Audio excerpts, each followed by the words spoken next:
वीर दो तरह से निकलता है। एक तो जो घातक है वो उसी के शरीर से निकलेगा जिसने हस्तमैथुन किया है या गंदी क्रियाएं करके बच्चापन से ही वीर को नष्ट किया है। जैसे 12-13 वर्ष की अवस्था है और उस अवस्था से आप अपने कुसंग के कारण वीर का नाश कर रहे हैं, तो कुछ वर्षों तक हस्तमैथुन करने वाला या अन्य गंदी चेष्टा करने वाला ये नहीं जान पाता है कि इसके द्वारा मेरी हानि हो रही है। वो नहीं समझ पाता, क्योंकि जीवनी शक्ति भगवान अपनी तरफ से देते हैं। वो बिल्कुल ना खाए और हस्तमैथुन करे तो भी उसको समझ में नहीं आएगा।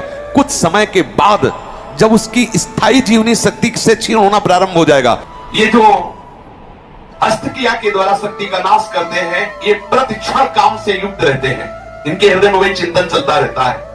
बालक अवस्था से लेकर के यौवन अवस्था तक देखिए आप, इनकी आंखों में देखिए, न तेज होगा न इनकी गंभीरता होगी, बहुत चंचलता, निस्तेज आंखें होगी, चेहरा पीला पड़, जब देखो तो ऐसा लगता है कि शर्मिंदा हो रहे हैं, मुंह छिपा रहे हैं, ऐसा लगेगा। पहला लक्षण है। दूसरा, कुछ इतने निठल्ले ऐसे दिखावटी स्वभाव के, ऐठ में, अकड़ में, गर्मी में रहते हैं, ये वीर शक्ति के नाश का लक्षण है। गंभीरता नहीं, शांति नहीं, उदारता नहीं, धैर्य नहीं है, वो अपने को बड़ा दिखाना चाहते। जिनका चेहरा आनंद में देखते ही हृदय में आकर्षण, ये ब्रह्मचर्य का लक्षण है। चेहरा देखो तो उजड़ा हुआ दिखाई देता है, लगता है बिना रोते हुए भी रो रहे हैं। वो सब सिकुड़ गया चेहरा ऐसा, जैसे किसी घर में आग लगा दो, इसके बाद दर्शन करो तो कैसा लगता है, वो ऐसे ही उसका चेहरा होता है जिसने अपने जीवन से खिलवाड़ किया है। जो स्वभाव से ही रुक्ष, चिड़चिड़ा, क्रोधी, बात बात पे एकदम रूखा, चेहरा पीला पड़ रहा, फीका, वो मुर्दा की तरह निस्तेज, खिन्न छिन्न ऐसे ही घूमता रहता, कोई लक्ष्य नहीं, कोई उद्देश्य नहीं, बात बात में आलस्य, बात बात में गुस्सा।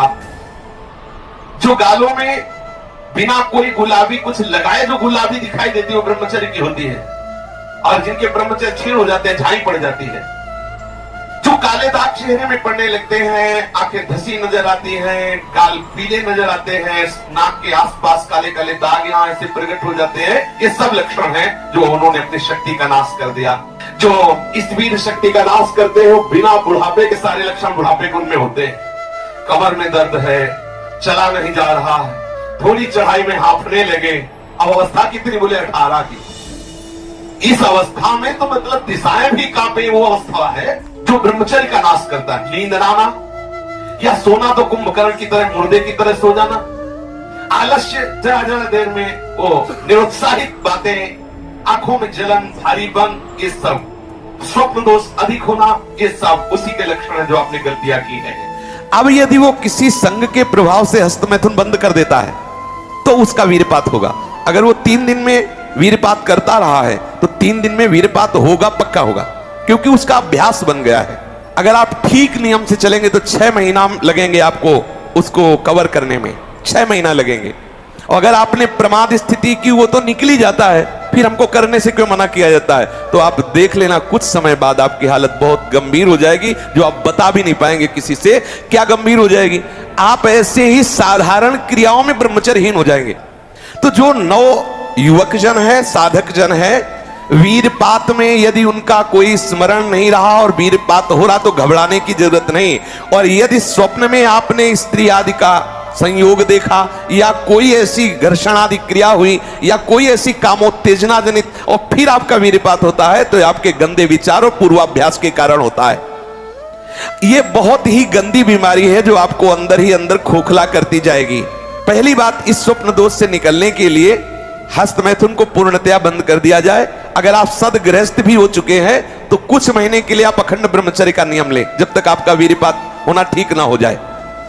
आप वो हानिकारक जो कामोत्तेजना बढ़ाने वाले भोजन हैं उनको छोड़िए, जैसे अत्यधिक नमक, बहुत कड़वी लाल मिर्च, और जैसे बहुत ही वो मीट मसाला आदि जो बहुत ही कड़वा तीखा, ऐसा गरम मसाला, और बिल्कुल गर्मा गर्म भोजन, ये आपके स्वप्न दोष के ठीक होने की बात है।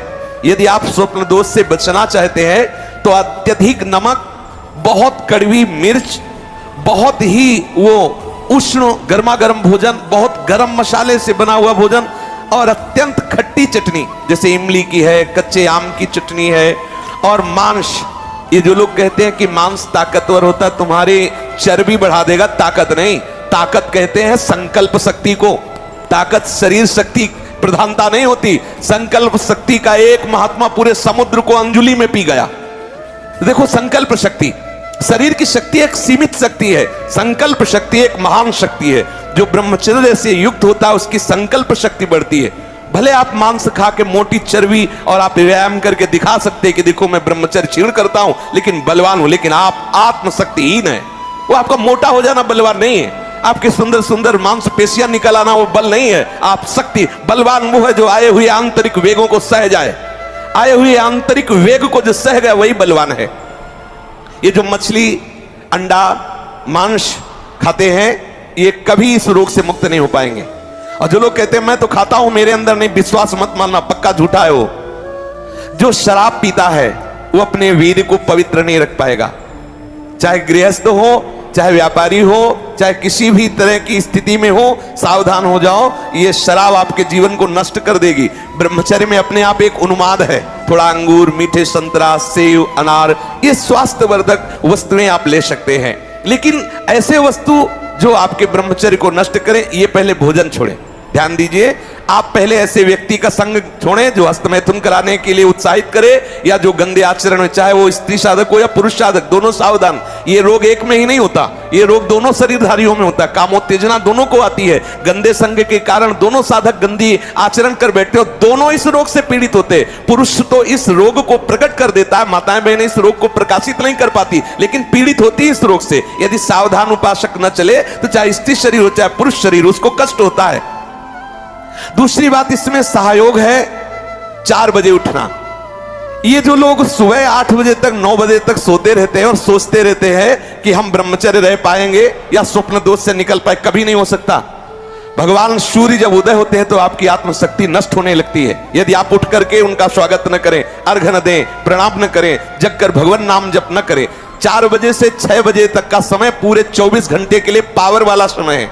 यदि उस समय आप सो रहे हैं तो हमारी बात भी न सुने, वो इस काबिल नहीं कि इसको धारण कर सके।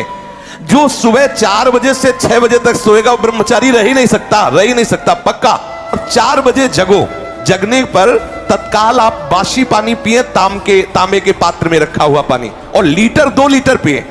ऐसा ना करें कि आप एक गिलास में छोटा कस की पीजिए। अगर उल्टी हो जाती तो और अच्छा है, आप पी के तो देखिए। वज्रासन में बैठकर जल पीजिए, फिर थोड़ा टहलिए, सोच जाइए। आप गृहस्थ हो, विरक्त हो, कोई भी हो, अगर आप शुद्ध ब्रह्मचर्य रहना चाहते, स्वप्न दोष से निपटना चाहते, तत्काल व्यायाम कीजिए। इन नियमों का पालन करें और भगवत स्मरण प्रधान है। ब्रह्मचर्य में सबसे प्रधान औषधि है स्मरण। आपकी जो स्मृति कामुक हो गई है उसको बदलिए। अगर आपका चिंतन नहीं बदला तो आप चाहे जितनी औषधियां खा ले, आप ब्रह्मचर्य को संभाल नहीं सकते। औषधि एक सपोर्ट है। यदि आप ब्रह्मचर्य को ठीक करना चाहते हैं, किसी आयुर्वेदिक वैद्य से कुछ दिन के लिए औषधि ले लीजिए, बकाया रोज औषधि नहीं लीजिए। आप रोज ऐसा करें, प्रातः काल उठ करके एक तुलसी की पत्ती ले, जैसे आप नहा धो चुके, एक तुलसी दल लिया, ठाकुर जी के चरणों में चढ़ा दिया, और रात्रि के समय शाम टाइम एक नीम की पत्ती ले, एक पत्ती, और कुछ दिन उसे पाइए। अगर आपको पच जाए तो फिर एक एक बढ़ा दीजिए, 10-10 पत्ती तक जाइए। किसी और औषधि की जरूरत नहीं।